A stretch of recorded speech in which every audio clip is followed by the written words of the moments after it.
So let's start there. Let's start with George Washington III. That's Michigan's newest recruit. He was an Ohio State commit, decommitted at the beginning of September, and he has just released a Final Five with Michigan, Louisville, Virginia, Wake Forest, and Dayton. Now, Virginia is a team I don't love recruiting against, even though they don't necessarily pull five-star guys. Like typically, a kid that has Virginia on his list is a kid that I just am weary would ever want to go play for Michigan. That's a certain type of kid that wants to go to a defensive system like that. Louisville's throwing bags left and right. Don't like recruiting against them. But this is a pretty winnable recruitment when you get in a Final Five, and the two biggest threats are Louisville and Wake Forest. What I know about George Washington, the third cart, he's a pure shooting guard, more of an actual shooting guard.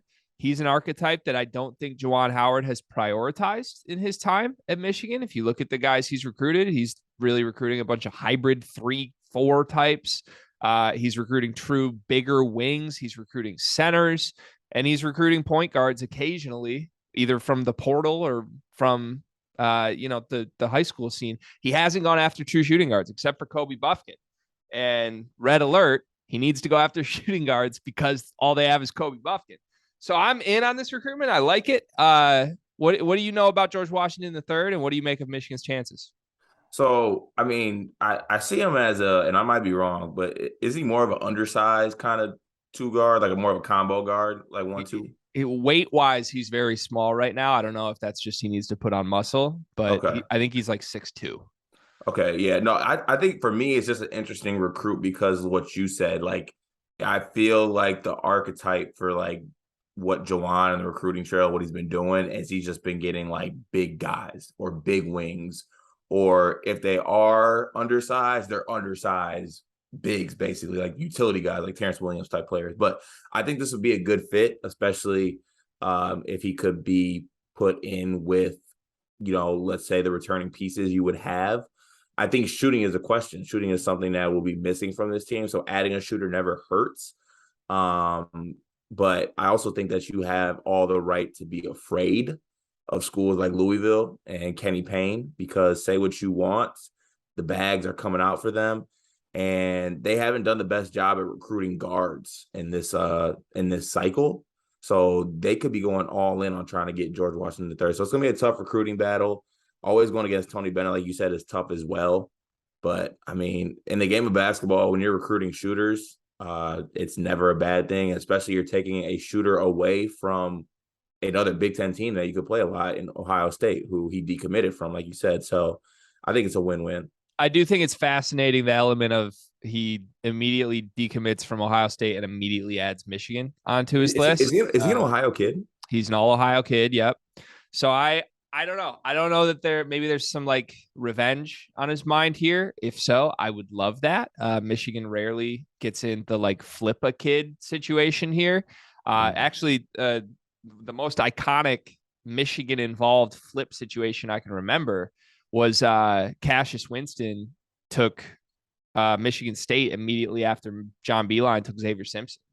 And that, like, he may have ended up at Michigan State anyway. It was very much Michigan State versus Michigan, but John Beilein got tired of waiting. And like within an hour after Xavier Simpson commits to Michigan, Cassius Winston's ready to go to Michigan State. So I don't know. There's something to the revenge stuff that I Yeah, kind of like here. and I think honestly the situation too is and I'm not sure if it is because he committed or not, but I know that Ohio State just got Tayson Chapman, who just committed, and I think he was a late pickup by Ohio State. Like he wasn't really like going to Ohio State, and then they made a really late push, a really late impression. So yeah, you could also, like you said, have that revenge factor in this game. And he probably saw because I think Chapman's probably better than George Washington III at this point. I think he's a really good high school player. Not saying that George Washington III can't be, but I'm saying I think I would take Chapman right now. So, go to Michigan, get revenge on the school that, quote unquote recruited over you. It's a nice little underlying storyline. Yeah, and Michigan needs a boost in this class recruiting wise. Currently, not anything going on. So why not? Let's add George Washington. I do think Michigan has a very real shot in this recruitment. I like Washington from film. I don't think he's, going to be a one and done, two and done type guy. I think he's a 3-4 year player, probably 4 year player at a position of clear need for Michigan because they just don't recruit the position well under Juwan Howard. They get Jet Howard and Yusuf Kaya, and we say, hey, if Kobe Buffkin stinks, maybe those guys can slide down and play the two. Maybe Joey Baker can play the two. No, let's just get more guards. I will never complain about Juwan Howard recruiting guards of any kind at this point because the team desperately needs it. He also, just to quickly throw this on top, he was recruited by Purdue, Auburn, Tennessee, Florida State. None of those schools made his Final Five, but big name schools, big powerhouse basketball programs. So whether or not that is more about those schools kind of backing out or whether that's George Washington could have gone there and listed a Final Five that includes Wake Forest and Dayton, I don't know. But at least there was some element of interest there from those schools at one point. So one final parting thing before we move on. And this is completely not basketball related, but I will never ever fear a basketball player named George Washington III. Let's just say that. I was wondering how we were going to get to the name thing. Like I was considering a very cringy, are we going to go after Abe Lincoln the third next too? What's our Final Five going to be, But I stopped myself and now I just made it. So I didn't stop myself. I was going to say it happened. So, but yeah, that's just a point I needed to be out there in the world. Yeah, I agree with you there. Nothing I can say about that. All right, let's move to another Michigan recruitment that I am so sick of talking about. Isaiah Collier. The update.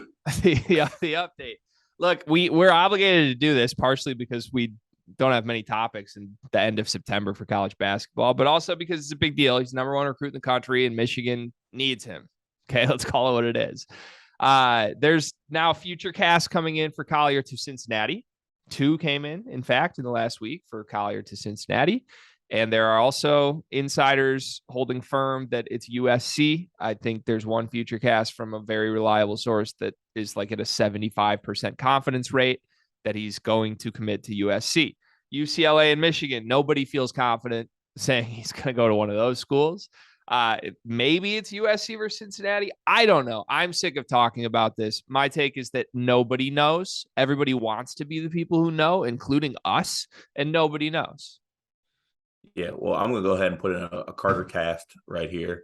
On a 64% confidence scale, I'm going to say USC is going to be the pick for Isaiah Collier. So you can all take that and factor that into your whatever your formulas are. But the Carter cast says 64% USC. I'll take the small win right now, Greg, because I haven't seen many wins. So Collier not playing in the Big Ten is a win for me. So I guess we can mark that up as a small win. And God damn it, I'm clawing and scratching for any win I can get right now. Yeah, I mean, look, Michigan needs him. That's all I'm going to say. I don't think they're out of it. I'll just say that. I think nobody knows. And until we get to decision day, this feels like a recruitment where things are going to flip.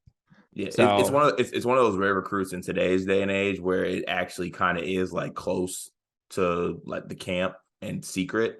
I feel like every single recruit nowadays it's pretty obvious almost where the kid's gonna go. You get rare situations where you don't know because of whatever situation, but I think Collier is just kind of keeping this close to his chest on this one. But is it getting a little old though? Are we just gonna can we just make the decision? So I mean, yes, I'm sick of talking about it, but not in the sense of a Josh Christopher recruitment that got old, where it was he's clearly just dragging this out for clickbait.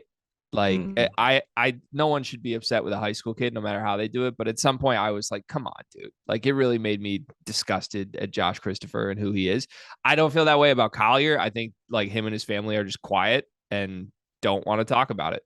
And I don't think they know, quite frankly. I think they're still truly making the decision. So I don't blame them for that. Take your time. But I am sick of talking about it. And we're probably going to keep talking about it. I feel like every week we're going to have another Collier update. Stay tuned next week for the next Isaiah Collier update. God damn it, man. It would be so nice if Michigan just got the number one player in the country. It would be fitting with how my life's been going so far. Let's talk about how your life's been going so far.